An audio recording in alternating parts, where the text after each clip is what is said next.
Hello साथीहरू, नमस्ते। हजुरहरूको घरमा के तरकारी पाक्दैछ? मेरो घरमा चाहिँ आज यो कोले चिन्नुहुन्छ, यो बी भन्छौँ हामी चाहिँ हैन। अनि आज चाहिँ म यो पकाउँदैछु। यसमा अनि आलु मिक्स गरेर बनाउँछु है त साथीहरू। तर यो चाहिँ हिजो काटेको हो कि, हिजो काटेको भएर हल्का कालो कालो भएको छ क्या। म पकाएर देखाउँछु है साथीहरू। मिठो हुन्छ, मलाई चाहिँ मिठो लाग्छ। साथीहरू मैले चाहिँ कराईमा तेल हालिसकेँ हैन। मैले चाहिँ थोरै जिरा हाल्छु हैन। अनि त्यसपछिबाट पहिला आलु फ्राई गर्छु, किनभने म अलिकति आलु फ्राई गरेर बाबुलाई हालिदिन्छु।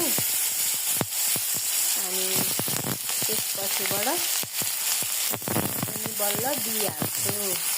मेरो चाहिँ एकछिन आलु फ्राई हुँदैछ। यसलाई आलु फ्राई भइसकेपछि थोरै बाबुलाई निकालिदिन्छु। अनि त्यसपछिबाट चाहिँ अनि म बिह हाल्छु। साथीहरू, मेरो यो आलु चाहिँ पाकिसक्यो। अब म बाबुलाई थोरै निकालिदिन्छु हैन यसबाट। साथीहरू, मैले चाहिँ यो बाबुलाई चाहिँ निकालिसकेँ हैन। एउटा हातले बनाउनु पर्ने भएर अप्ठ्यारो भयो। म चाहिँ अब यहाँ बिह हाल्छु हैन। यसरी हाल्छु अनि यसलाई चाहिँ मजाले हैन यसरी चलाउँछु।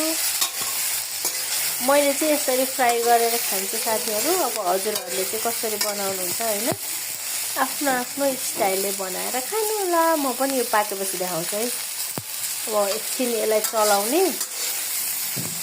अनि यसमा चाहिँ म नुन अनि हल्दी बाहेक म के हाल्दिनँ हैन साथीहरू। मैले हल्दी चाहिँ हालिसकेँ। अब यसमा अलिकति नुन हाल्छु हैन।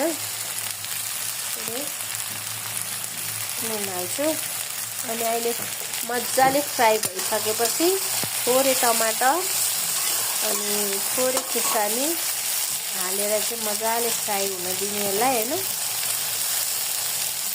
मिठो हुन्छ। अब मेरो यो बिह चाहिँ पाकिसक्यो। अनि मैले चाहिँ थोरै तेल यस्तो माथि गरेर हैन। अब म यहाँ चाहिँ अनिखेर थोरै यो टमाटर मैले गरेको छु कोरेसोमा पिस्काएर। अनि थोरै डल्ले खुर्सानी एउटा काटेर हालेको छु हैन। मलाई चाहिँ करेलामा पनि यस्तै गरेको मनपर्छ कि साथीहरू। म चाहिँ यसरी पकाउँछु हैन। मिठो हुन्छ के।